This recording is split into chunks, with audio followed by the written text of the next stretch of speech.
इयत्ता 7वी मध्ये आपण काही द्विमितीय आकृत्यांचे म्हणजे 2 डायमेन्शनल फिगरचे फॉर्म्युला फॉर एरिया म्हणजेच क्षेत्रफळ शोधण्याची सूत्र आपण अभ्यासलेली आहेत. त्यांची आपण रिव्हिजन या ठिकाणी घेणार आहोत. त्यामध्ये फर्स्ट फिगर जी अभ्यासली होती ती म्हणजे स्क्वेअर. स्क्वेअर म्हणजे चौरस. Area of square is equal to side square म्हणजेच चौरसाचं क्षेत्रफळ बरोबर बाजूचा वर्ग. या सूत्राचा आपण इयत्ता 7वी मध्ये अभ्यास केलेला आहे. त्यानंतर सेकंड फॉर्म्युला होता area of rectangle is equal to length into breadth म्हणजेच आयताचं क्षेत्रफळ बरोबर लांबी गुणिले रुंदी. तिसरं सूत्र आपण इयत्ता 7वी मध्ये अभ्यासलेलं आहे ते म्हणजे area of right angle triangle is equal to 1/2 into product of sides making right angle म्हणजेच काटकोन त्रिकोणाचं क्षेत्रफळ बरोबर 1/2 गुणिले काटकोन करणाऱ्या बाजूंच्या लांबींचा गुणाकार. आणि चौथं सूत्र आपण अभ्यासलेलं आहे ते म्हणजे एरिया ऑफ ट्रायंगल म्हणजेच त्रिकोणाचं क्षेत्रफळ. त्याचा फॉर्म्युला आहे area of triangle is equal to 1/2 into base into height म्हणजेच त्रिकोणाचे क्षेत्रफळ बरोबर 1/2 गुणिले पाया गुणिले उंची. अशा 4 वेगवेगळ्या आकृत्यांच्या क्षेत्रफळांचे सूत्र जे आहेत ती सूत्र आता आपण इयत्ता 7वी पर्यंत अभ्यासलेली आहेत. या प्रकरणामध्ये आपण नव्याने काही 2 डायमेन्शनल फिगर्स ज्या आहेत त्या फिगरच्या क्षेत्रफळांची सूत्र जी आहेत formula for area of various types of 2 dimensional figures या चॅप्टरमध्ये अभ्यासणार आहोत. आणि यामध्ये आपला पहिला जो मुद्दा आहे तो मुद्दा असणार आहे एरिया ऑफ पॅरलोग्राम म्हणजेच समांतरभुज चौकोनाचं क्षेत्रफळ. विद्यार्थी मित्रांनो, समांतरभुज चौकोनाचं क्षेत्रफळ जे सूत्र आहे ते सूत्र नेमकं कशा रीतीनं डिराईव्ह झालेलं आहे, कशा रीतीनं तयार झालेलं आहे त्याची एक ऍक्टिव्हिटी स्वरूपामध्ये आपण त्याचा थोडासा अभ्यास करणार आहोत. चला तर मग सुरुवात करूयात. आजच्या चॅप्टरमधील नवीन मुद्दा तो म्हणजे एरिया ऑफ पॅरलोग्राम. पॅरलोग्रामची डेफिनेशन आपण इयत्ता 8वी मध्ये अभ्यासलीच आहे. क्वाड्रिलॅटरल या चॅप्टरमध्ये आपण पॅरलोग्राम हा एक टाईप जो आहे क्वाड्रिलॅटरलचा तो अभ्यासलेला आहे. कोणत्या चौकोनाला आपण समांतरभुज चौकोन असं म्हणतो त्याची डेफिनेशन अतिशय सोपी आहे. If opposite sides of parallelogram if opposite sides of quadrilateral are parallel to each other then that quadrilateral is called as a parallelogram. म्हणजे ज्या चौकोनाच्या समोरासमोरील बाजू परस्परांना समांतर असतात त्या चौकोनाला आपण समांतरभुज चौकोन असं म्हणतो. आता या समांतरभुज चौकोनाच्या क्षेत्रफळाचं सूत्र नेमकं कसं तयार झालेलं आहे ते आपण एका ऍक्टिव्हिटीद्वारे म्हणजे जिओजेब्रामध्ये आपण एक ऍक्टिव्हिटी या ठिकाणी करणार आहोत. आणि त्याद्वारे एरिया ऑफ पॅरलोग्राम म्हणजेच formula for area of parallelogram हा आपण समजावून घेणार आहोत. फॉर्म्युला जो आहे तो तर या ठिकाणी आपण एक फिगर घेऊयात पॅरलोग्रामची. दिस इज अ पॅरलोग्राम. हा एक समांतरभुज चौकोन आहे. या समांतरभुज चौकोनाच्या समोरासमोरील बाजू ज्या आहेत त्या समोरासमोरील बाजू परस्परांना समांतर आहेत. therefore it is called as a parallelogram. मग हा जो पॅरलोग्राम आहे याचा ही जी साईड आहे हिला आपण बेस म्हणजेच पाया असं संबोधणार आहोत. तर जर आपण या पायावरती कुठल्याही एका वर्टेक्स किंवा बिंदूमधून आपण जर एक परपेंडिक्युलर ड्रॉ केला, या ठिकाणी आपण एक परपेंडिक्युलर ड्रॉ करूयात. समजा हा ब्लॅक सेगमेंट जो आहे it is perpendicular to base म्हणजे हा रेषाखंड हा पायाला लंब आहे. मग हा जो लंब रेषाखंड आहे हा लंब रेषाखंड म्हणजे या पॅरलोग्रामची हाईट असणार आहे. ही या समांतरभुज चौकोनाची उंची असणार आहे. आता या ठिकाणी आपण एक सूत्र इयत्ता 7वी मध्ये अभ्यासलेलं ते म्हणजे आयताचे क्षेत्रफळ area of rectangle is equal to length into breadth म्हणजे लांबी गुणिले रुंदी. आपल्याला आयत जो आहे तो आयत आपल्याला माहिती आहे. ज्या चौकोनाचा प्रत्येक कोन काटकोन असतो त्याला आपण आयत म्हणजे every angle of quadrilateral is right angle then that quadrilateral is called as a rectangle म्हणजे ज्या चौकोनाचा प्रत्येक कोन काटकोन असतो त्याला आपण आयत असं म्हटलेलं आहे. मग आयताचं जे क्षेत्रफळाचं सूत्र आहे ते म्हणजे लांबी गुणिले रुंदी. मग त्या सूत्राचा आधार घेऊन आपण समांतरभुज चौकोनाचे क्षेत्रफळाचं सूत्र तयार करणार आहोत. त्यासाठी आपल्याला काय करायचं पहा. आपण ही ऍक्टिव्हिटी पेपर कटिंग मेथडने सुद्धा आपल्याला ऍक्टिव्हिटी करता येते, परंतु आपण ही जिओजेब्राच्या मदतीने या ठिकाणी करणार आहोत. या ठिकाणी काय करायचे पहा. हा एक पॅरलोग्राम आहे. या पॅरलोग्रामच्या एका बेसच्या एका एंड पॉइंट मधून म्हणजे या एंड पॉइंट मधून आपण एक परपेंडिक्युलर ड्रॉ केलेला आहे. It is a height of the parallelogram. मग हा परपेंडिक्युलर ड्रॉ केल्यामुळं या पॅरलोग्रामचे दोन पार्ट मध्ये विभाजन किंवा डिव्हिजन झालेलं आहे, दोन पार्ट झालेले आहेत. त्यातला हा जो पार्ट आहे it is a right angle triangle, हा एक काटकोन त्रिकोण असणार आहे. तर हा जो उरलेला पार्ट आपल्याला या ठिकाणी दिसतोय इट इज अ ट्रॅपेजियम, हा समलंब चौकोन आहे.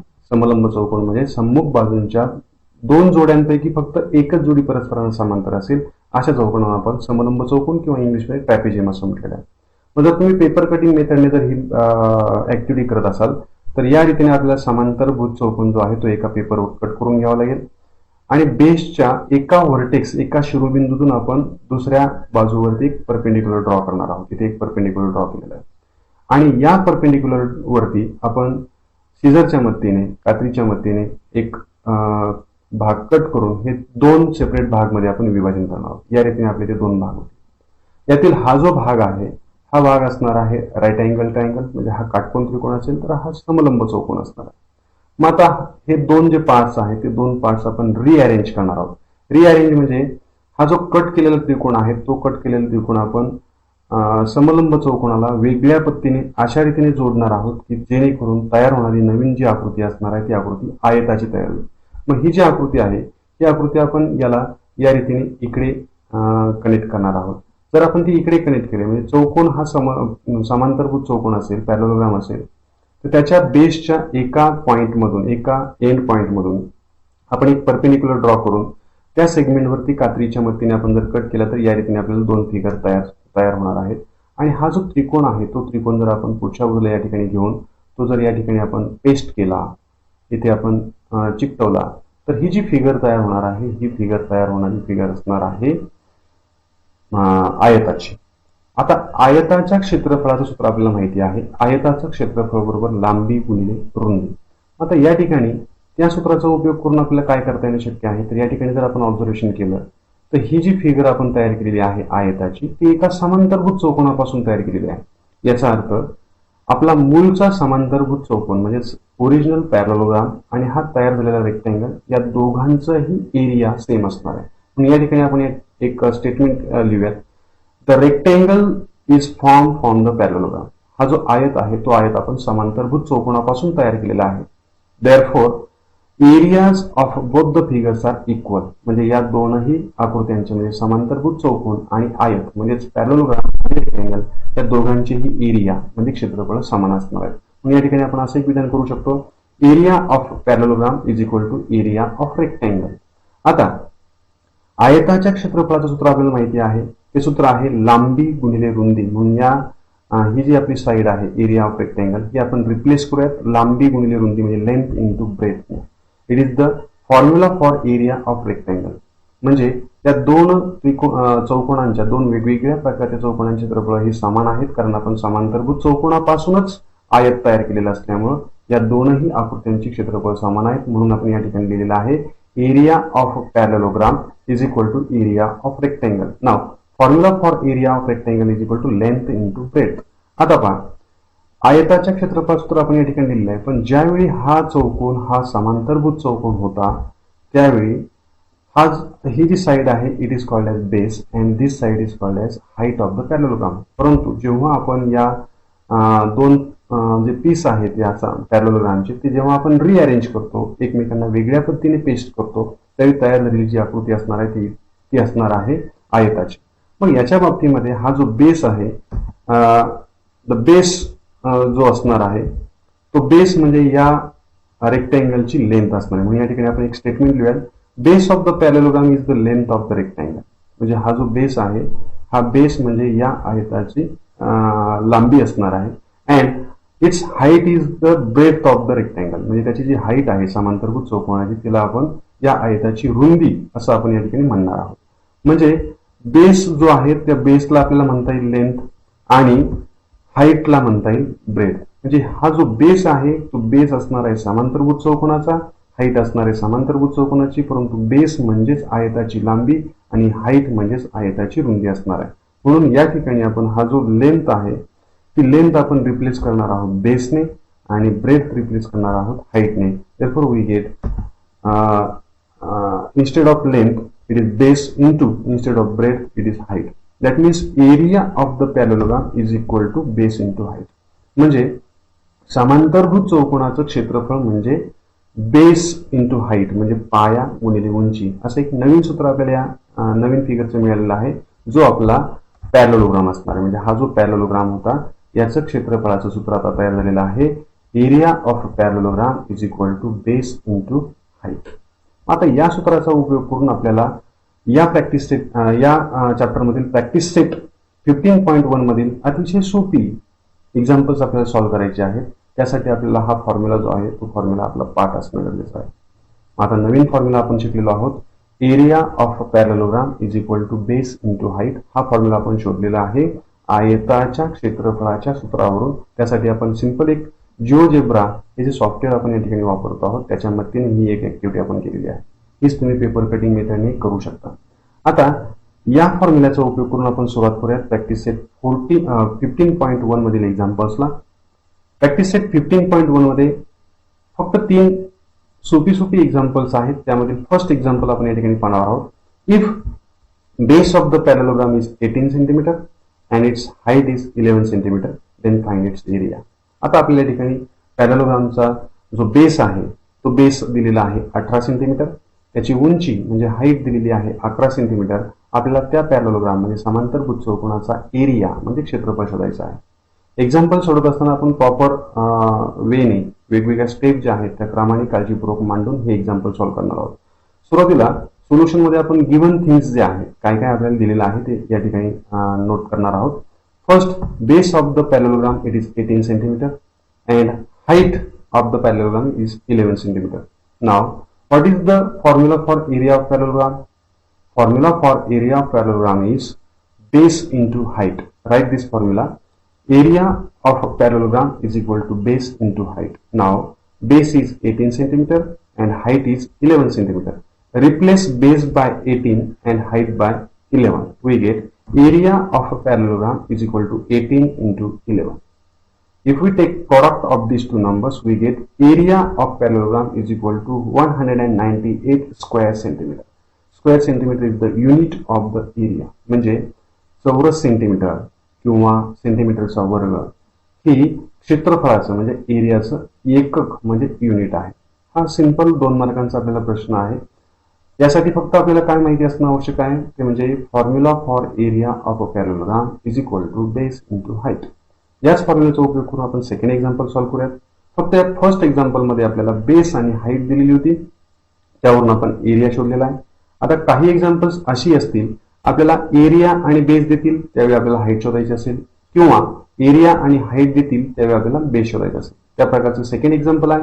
In the second example information given is if area of parallelogram is 29.6 square centimetre and its base is 8 centimeter then find its height. म्हणजे या एक्झाम्पल मध्ये आपल्याला समांतरभुज चौकोनाचं क्षेत्रफळ आणि त्याचा बेस दिलेला आहे, आपल्याला हाईट शोधायची आहे. म्हणजे या ठिकाणी आपण गिव्हन थिंग्स लिहून घेऊयात. Solution given thing, first given thing is area of a parallelogram is equal to 29.6 square centimetre and its base is equal to 8 centimeter. Now again the formula for area of parallelogram is equal to base into height. Write this formula in the next step. Now we know the area of parallelogram, it is given 29.6 square centimeter and its base is 8. Therefore replace area of parallelogram by 29.6 and base by 8. We get 29.6 is equal to 8 into height. म्हणजे समांतरभुज चौकोनाचं क्षेत्रफळ ही बाब आपण 29.6 म्हणजे 29.6 अशी लिहिलेली आहे, कारण आपल्याला दिलेलं होतं, आणि बेस दिलेला आहे 8 म्हणून या ठिकाणी आपण बेस हा 8 ने रिप्लेस केलेला आहे. आपल्याला जर हाईट शोधायची असेल तर हा 8 जो आहे तो 8 आपल्याला ट्रान्सफर करावा लागेल दुसऱ्या साईडला. या ठिकाणी प्रॉडक्ट आहे, पलीकडे गेल्यानंतर डिव्हिजन होणार आहे. म्हणजे आपल्याला मिळेल 29.6 upon 8 is equal to height. That means height is equal to 29.6 upon 8. आता जेव्हा आपण 8 ना 29.6 ला डिवाइड करू त्यावेळेस आपल्याला आन्सर काय मिळेल पहा. 8 1 जार 8 म्हणजे 8 एके 8, 8 त्रिक 24 म्हणजे 29 मधून जर 24 गेले तर खाली झाले 5 आणि वरून आपल्याला 6 घ्यायचा आहे, पण या ठिकाणी डेसिमल पॉईंट आलाय म्हणून या ठिकाणी आन्सर मध्ये क्वेश्चन मध्ये आपल्याला डेसिमल पॉईंट घ्यावा लागेल. म्हणजे 56 होतील, 8 साठी 56 म्हणजे 3.7 हा याचा आन्सर असणार आहे simplified. Therefore, we can write height is equal to 3.7 centimeter. That means height of the parallelogram is 3.7 centimeter. अतिशय सिंपल 2 किंवा 3 मार्कांना असलेले हे एक्झाम्पल आपल्याला परीक्षेला येऊ शकतं. सेम आणखी एक एक्झाम्पल आहे. या प्रॅक्टिस सेटमध्ये फक्त 3 एक्झाम्पल्स आहेत. थर्ड एक्झाम्पल आहे, if the area of the parallelogram is 83.2 square centimetre and its height is 6.4 centimeter, then find its base. म्हणजे या उदाहरणामध्ये आपल्याला समांतरभुज चौकोनाचं क्षेत्रफळ आणि त्याची उंची आपल्याला दिलेली आहे. आता आपल्याला बेस शोधायचा आहे. या आधीच्या एक्झाम्पल मध्ये आपल्याला क्षेत्रफळ आणि बेस म्हणजे पाया दिलेला होता, त्यावेळी आपण उंची शोधलेली होती. आता या ठिकाणी उंची आणि क्षेत्रफळ दिलेलं असेल तर आपल्याला पाया शोधायचा आहे. आपण गिवन थिंग्स लिहून घेऊयात. Area of parallelogram is equal to 83.2 square centimetre. Now its height is 6.4 centimeter. Now formula for area of parallelogram म्हणजे समांतरभुज चौकोनाच्या क्षेत्रफळाचं सूत्र आहे area of a parallelogram is equal to base into height. Replace area of parallelogram by 83.2 and base height by 6.4. We get 83.2 is equal to base as it is into height is 6.4. Now if we want to find the length of a base, we have to transfer 6.4 to the other side. या ठिकाणी product आहे, पलीकडे गेल्यानंतर division होईल. That means base is equal to 83.2 divide by 6.4. इथं जर आपण observation केलं तर या ठिकाणी आपल्याला असं लक्षात येईल की दोनही संख्यांमध्ये दशांश चिन्हानंतर एकच अंक आहे. मग तो डेसिमल पॉइंट नाही असं गृहीत धरून सुद्धा आपण या ठिकाणी डिव्हिजन करू शकतो. ही एक ट्रिक आपल्याला या ठिकाणी वापरता येईल. म्हणजे 832 ला आपण 64 ने डिवाइड करून जे उत्तर मिळणार आहे तेच उत्तर आपल्याला 83.2 ला 6.4 ने डिवाइड केल्यानंतर मिळणारं उत्तर असणार आहे. म्हणून आपण 832 ला 64 ने भागून उत्तर शोधूयात. ते उत्तर येणार आहे 13 सेंटीमीटर. 13 हे त्याचं उत्तर असणार आहे. म्हणजे जेव्हा आपण 83.2 ला 6.4 ने डिवाइड करू तेव्हा आपला आन्सर असणार आहे 13 किंवा 832 ला 64 ने डिवाइड केलं तरी आपला आन्सर असणार आहे 13. म्हणजे याचा अर्थ असा आहे की या समांतरभुज चौकोनाचा जो पाया आहे तो पाया असणार आहे 13 सेंटीमीटर.